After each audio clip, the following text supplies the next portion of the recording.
नमस्कार मित्रों, जय सिया राम। मित्रों, आप सभी का मेरे YouTube चैनल विराट ज्योतिष चिंतन में हार्दिक स्वागत है। मित्रों, अभी एक दो दिन पहले ही मैंने एक वीडियो अपलोड किया था गुरु शनि की युति के विषय में कि इस युति के लग्न में क्या प्रभाव होते हैं। तो उसमें हमारे एक श्रोता मुझसे बोले कि गुरुजी, ये युति सभी भावों में कैसे फल प्रदान करती है, इस बारे में भी संक्षेप में कुछ बताएं। तो मैंने सोचा चलो फिर लग्न के अलावा भी सभी 12 भावों में ये युति कैसे फल प्रदान करती है, इस विषय पर भी एक वीडियो प्रेषित कर दिया जाए। तो मित्रों, लग्न में ये युति कैसे फल देती है, इसके विषय में तो मैंने आपको बताया था, फिर भी संक्षेप में कि लग्न में ये योग बहुत ही धार्मिक व आध्यात्मिक बनाता है व्यक्ति को, और जातक संत प्रवृत्ति का समाज में मान सम्मान प्रतिष्ठा अर्जित करने वाला होता है। हालांकि आर्थिक रूप से वो बहुत ज़्यादा सफल नहीं रहता, लेकिन ऐसा देखा गया है कि कम आयु से ही जातक कमाना शुरू कर देता है। द्वितीय भाव में ये युति आर्थिक मजबूती देती है। जातक को स्थायी संपत्ति, पैतृक संपत्ति आदि का लाभ होता है। व्यक्ति को कम आयु में ही जॉब या अन्य कोई रोजगार मिल जाता है। व्यक्ति को कुटुंब सुख भी प्राप्त होता है, और जातक बहुत विद्वान होता है, उसकी शिक्षा दीक्षा बहुत अच्छी रहती है। अब बात करेंगे तृतीय भाव की। तृतीय भाव में ये युति कैसे फल देगी। तो तृतीय भाव में ये युति थोड़ा सा शुरुआती संघर्ष करवाती है, लेकिन जैसे जैसे व्यक्ति का जीवन आगे बढ़ता है, उसकी आयु बढ़ती है, तो जातक फिर सफलता की सीढ़ियाँ चढ़ता जाता है। अपने जीवन में वह अनेकों धार्मिक यात्राएं करता है, और प्रायः जातक धार्मिक स्वभाव का होता है, न्याय की पालना करने वाला होता है।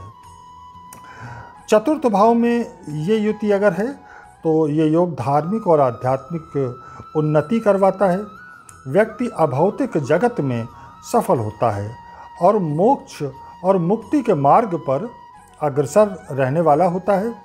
वह उच्च कोटि का शिक्षक, प्रोफेसर या फिर संत या फिर समाज सेवी होता है, और ऐसा व्यक्ति चरित्रवान, प्रसिद्ध और विद्वान भी होता है। ज़्यादातर ऐसा जातक भागदौड़ वाले कामों की अपेक्षा ऐसे कार्य करना ज़्यादा पसंद करता है जो एक जगह बैठकर किए जा सकते हैं।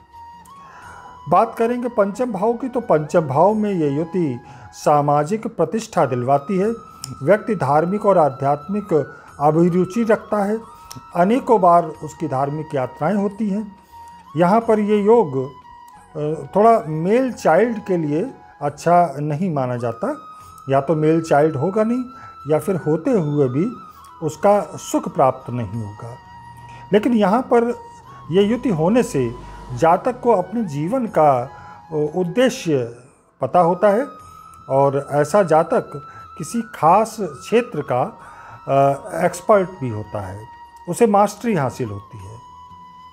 बात करेंगे छठे भाव की। यहाँ ये युति करियर के दृष्टिकोण से बहुत अच्छी मानी जाती है। ये युति जातक को कम आयु में ही नौकरी या जॉब वगैरह दिलवा देती है, या व्यक्ति अपने किसी रोजगार को, स्वरोजगार को शुरू करता है।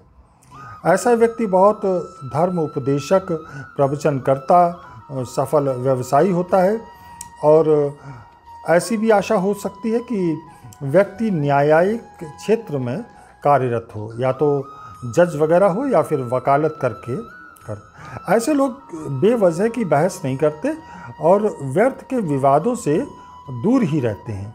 अपनी ऊर्जा का सकारात्मक प्रयोग करते हैं। इन्हें समाज में मान सम्मान, प्रतिष्ठा भी प्राप्त होती है। अब बात करेंगे सप्तम भाव की। तो देखिए, सप्तम भाव में ये युति विदेश यात्राएं करवाती है, या विदेश यात्रा या दूरस्थ क्षेत्रों की यात्रा के बहुत अच्छे योग होते हैं। व्यक्ति को शीघ्र जॉब मिल जाता है, या अन्य रोजगार में वह सफल होता है। ऐसा व्यक्ति एक सफल व उच्च स्तरीय व्यापारी होता है, और प्रायः ऐसे लोगों का जीवन सफल और सुफल होता है। ये लोग अपने कार्य के प्रति बहुत सिंसियर होते हैं, उत्तरदायित्व उठाने वाले होते हैं। बात करेंगे अष्टम भाव की, तो यहाँ पर ये युति एक धार्मिक व आध्यात्मिक संत या विचारक बनाती है। व्यक्ति एक उच्च कोटि का विचारक होता है। व्यक्ति को दैवीय कृपा प्राप्त होती है।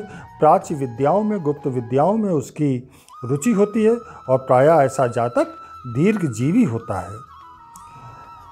ये लोग अपने कार्यों के प्रति बहुत अधिक सिंसियर होते हैं और ज़्यादातर भागदौड़ करने वाले कार्यों की अपेक्षा किसी एक जगह बैठकर भी कार्य करते हैं। इन्हें अपने जीवन का उद्देश्य पता होता है और बहुत तरक्की करते हैं।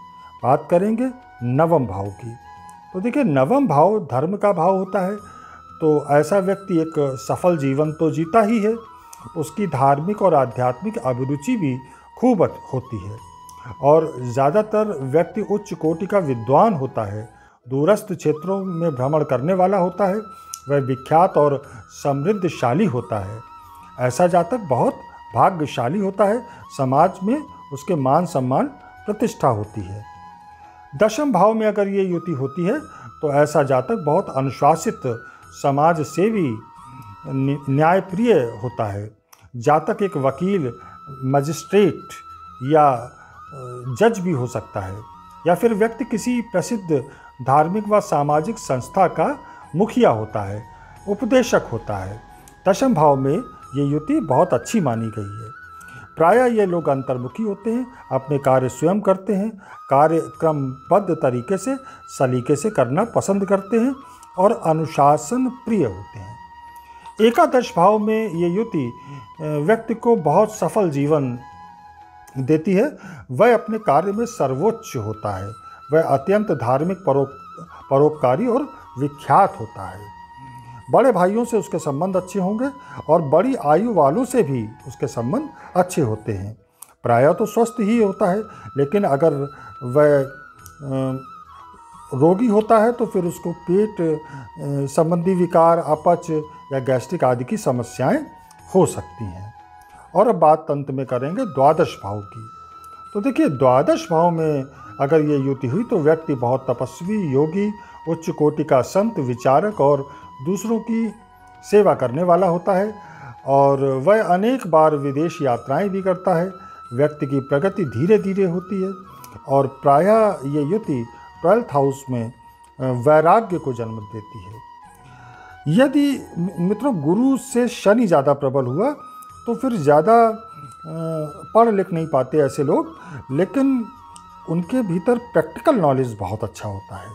इनके अधीन कई लोग कार्य भी करते हैं। शुरुआती जीवन जरूर संघर्षशील हो सकता है, लेकिन बाद में धनी और सफल भी होते हैं। तो ये थी मित्रों सभी भावों में गुरु शनि युति के प्रभाव। उपाय के तौर पर मैं कहूँगा कि केंद्र और त्रिकोण में ये युति ज़्यादा अच्छे फल करती है और ऐसे जातकों को जिनकी कुंडली में ये युति है, ऐसे जातकों को शिव जी की आराधना अवश्य करनी चाहिए। तो यहीं मैं अपनी वाणी को विराम दूंगा। मिलेंगे अगले वीडियो में फिर किसी नए विषय के साथ। तब तक जय जय सिया राम, नमस्कार।